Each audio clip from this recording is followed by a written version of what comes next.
Tonight, two examples of cops seemingly crossing the line, going way over it, caught on tape. First, an Ohio woman strip searched by 7 police officers after she called for help after an altercation with a family member.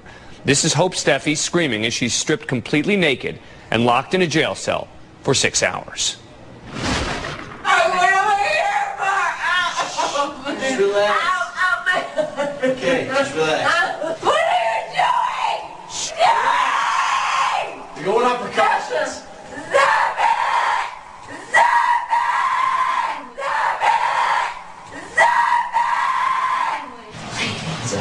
What are you doing?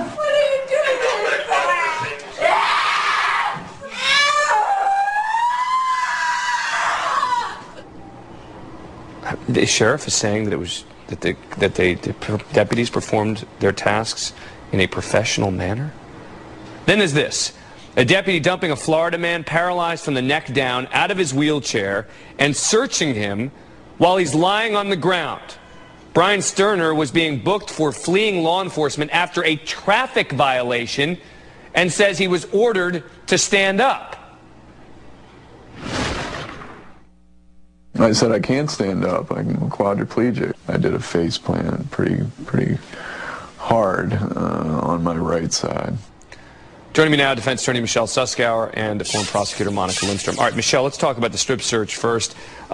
You're actually going to tell me that there's a potential argument that the police, male and female together, were acting, as the sheriff there says, in a professional manner that is consistent with the requirements of the law?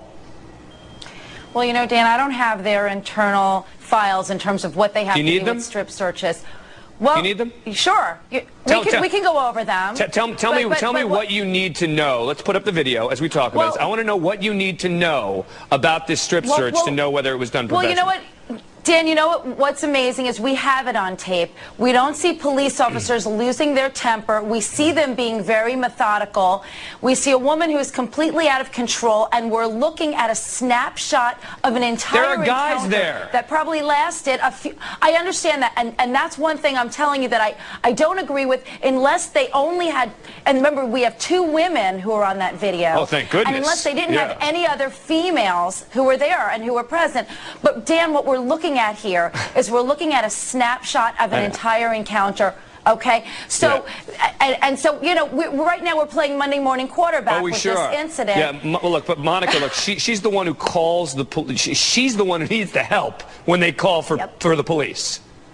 You know, Dan, this is absolutely inexcusable. Take the uniforms off the officers, put them in plain clothes, and you have gang assault, almost gang sexual assault. Her clothes are being taken off of her for no reason I see in the video. Well, wait a second. What about no reason? She's just screaming because she's being taken off.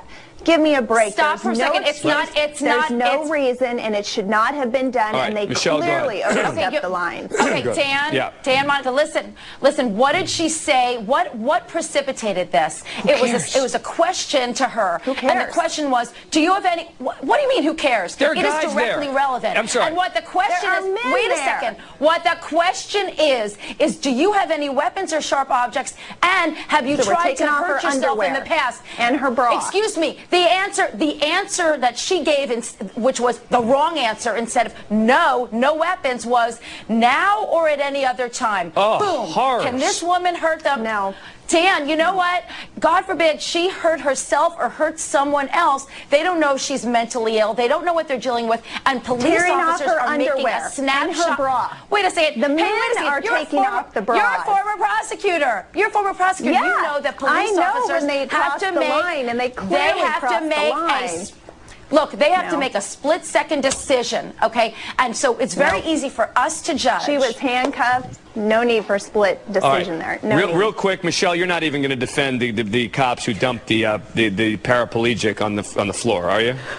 That one, I think. I usually can defend anybody that is. It's pretty indefensible. Yeah, okay. I can only make bad jokes. And the difference in that case also is that the authorities there took action against the person who did that, as opposed to the other case where they're still claiming that they dealt with it in a professional manner. All right.